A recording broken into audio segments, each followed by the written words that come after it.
22 years ago, homegrown terrorists initiated an attack on innocent United States citizens in Oklahoma City. The origin of the CTOS training program is derived from this horrific act of domestic terrorism. Congressional funding for the founding of the National Domestic Preparedness Consortium followed, and the mandate was for CTOS to support all first responders with training on the unique problem of response to radiological emergency response. So we're out here to celebrate the milestone of 200,000 students trained under the Counter-Terrorism Operations Support training organization. This is a huge big deal to us. When I look back over the years and how we started out training, 10s and 20s in our classes, now we're up to, again, 200,000 students, 300 classes a year. It's inevitable that something is going to happen that we're going to have to respond to, and we want first responders to be comfortable going into the scene rather than walking away from the scene. 9/11 happened and I wanted to contribute in some way. I had a child on the way and I wanted to go back in the military. That wasn't going to be a possibility with a child on the way. And a friend of mine asked me to research fire department, be a first responder. I really didn't know how many people have been trained here in the past. That number is pretty remarkable.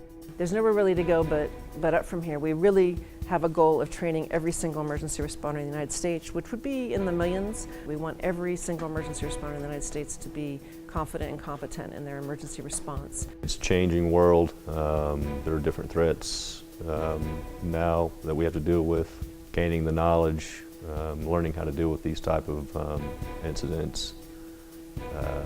Obviously, it's very important to have that information nowadays. I believe it's quite important that we introduce the best to the first responders so that they're properly trained.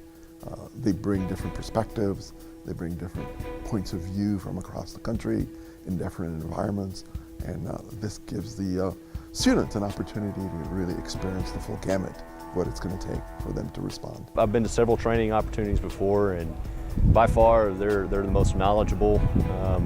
The instruction is great. It's unlike any other course I've ever been to. What's unique about the site certainly is its history.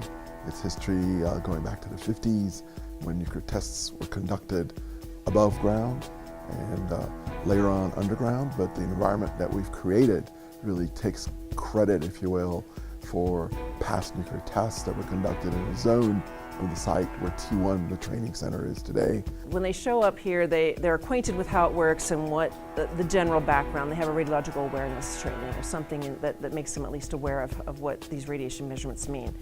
But then they come out to T1 and it's 12 times background. Now this is safe from a health physics standpoint to their own personal safety, but when they turn on those instruments and they see that needle move, you can see there's a definite response, there's a definite energy from the class. It's been a great class from the awareness level all the way through the operations level. The hands-on it was great to put our hands on the equipment. It's obviously great to work with the people from other areas and other departments. And we've established ourselves as the premier organization, both with our instructors and with the materials, and then also you couple that with the site that they're out there running around in real radiation fields. It makes a difference to them. They feel much more confident with their instrumentation and were something to happen in their own cities, be able to go out and do whatever they needed to do with confidence. On a scale of 1 to 10, this is probably 11. Without question, I would recommend this to anyone interested, any first responder, anyone interested in radiological incidents, being able to respond to those types of incidents. Absolutely.